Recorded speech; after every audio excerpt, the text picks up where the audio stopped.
Hi, my name is Quinn Piersdorf, and I did the cycle ergometer.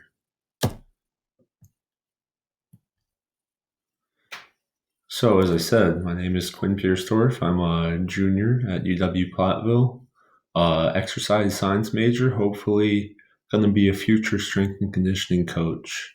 I chose the cycle ergometer test because it is a test that I would use myself for athletes.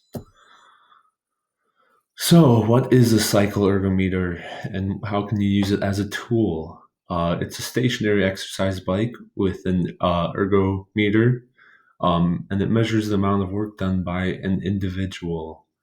It measures the cardiac performance through maximum heart rate and oxygen uptake, also known as the VO2 max of the athlete, and it evaluates and sets performance criteria for the athlete or client. So some basic need to knows on the cycle ergometer. So the price range is from 3,300 to 3,800. There are cheaper ones for commercial use, not necessarily lab testing.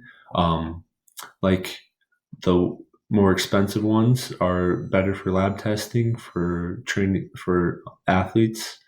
Um, it's much like a stationary bike with resistance settings and power ratings, but more consistent, more accurate. The purpose is to test athletes and subjects' overall cardiovascular health. This includes the VO2 maximum heart rate, which is the heart rate under a certain workload, and also sets a standard maximum heart rate. The test is often used to assess the overall fitness of a person. So here's a video. Excuse me. Here is a video that shows the cycle ergometer test in action.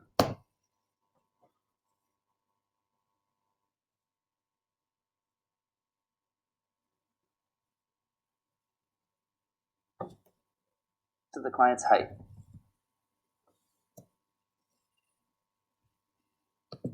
Placing it at hip height is usually a good start, but further adjustment might be necessary.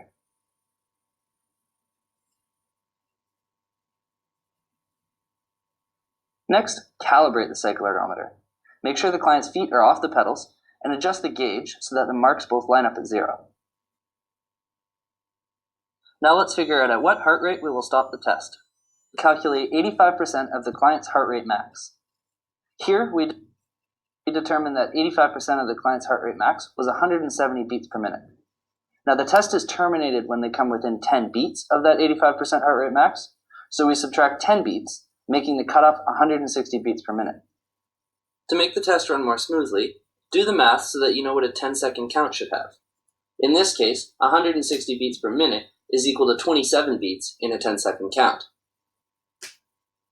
Now let's start the test. Have the client jump on the bike and get them to start pedaling at 50 RPMs.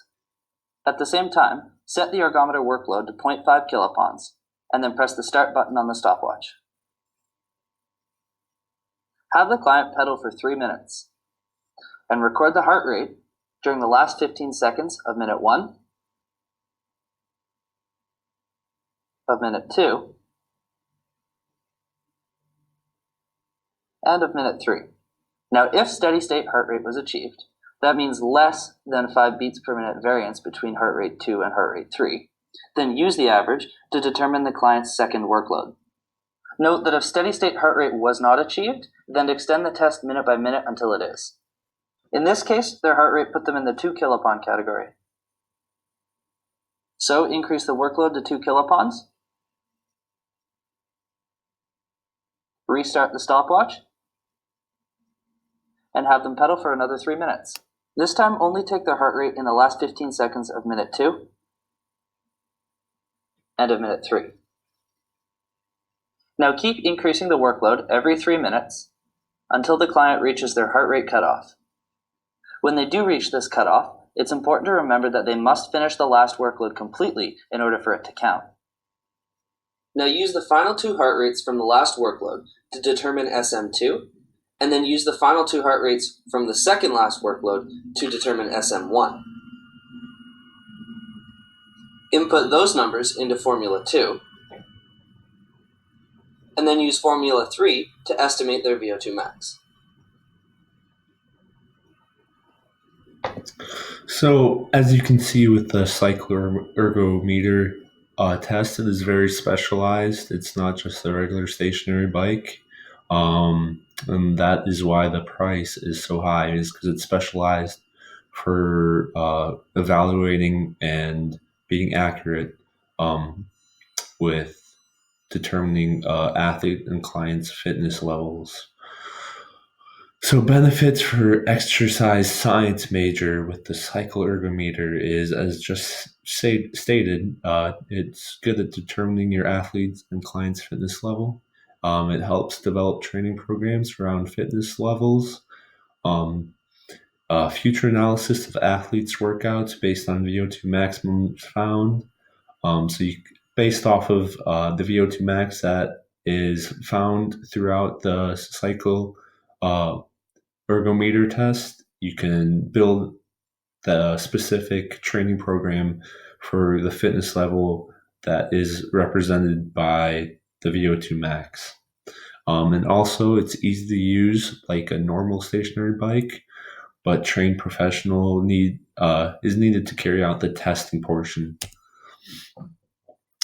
So a sample is the Astran test, which is a submaximal cycloergometer aerobic fitness test. It's used a lot in rehabilitation and health purposes in athletes. It's where athletes pedal at a constant workload for 7 minutes, where the heart rate is measured every minute, and the steady state of heart rate is determined. So with this workout with the cycloergometer, the ideal thing is for the athlete's heart rate to stay constant throughout the constant workload. So some limitations and likewise products. Like any cycling, those with joint stiffness or knee issues are not recommended to use, as it could cause discomfort or pain. You must manually take heart rate while testing. So it really depends on the test, on the person that is giving the test, that they accurately take the heart rate. It's the machine doesn't do it for you. So, and it doesn't account for athletes or clients' efficiency of pedaling or muscular type. This means the background of the athlete's knowledge of cycling and how efficiently they can pedal, or their body type, which can vary the VO2 maximum found.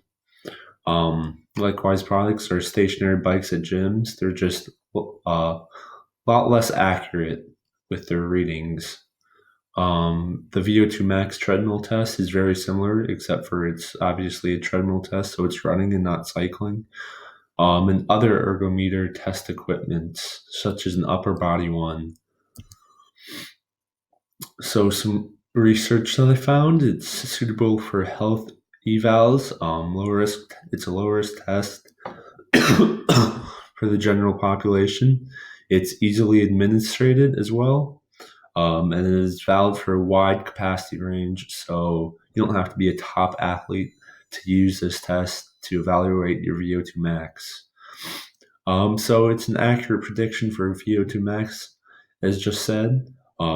It finds it through a linear relationship between submaximal work rates and heart rates, maximum heart rate. Max heart rate is used to predict the max work rate, and the predicted max work rate is used to predict the VO2 max. Values considered are age, gender, and or body size, which can all result in varied VO2 maximums. And these are my references. Thank you for watching.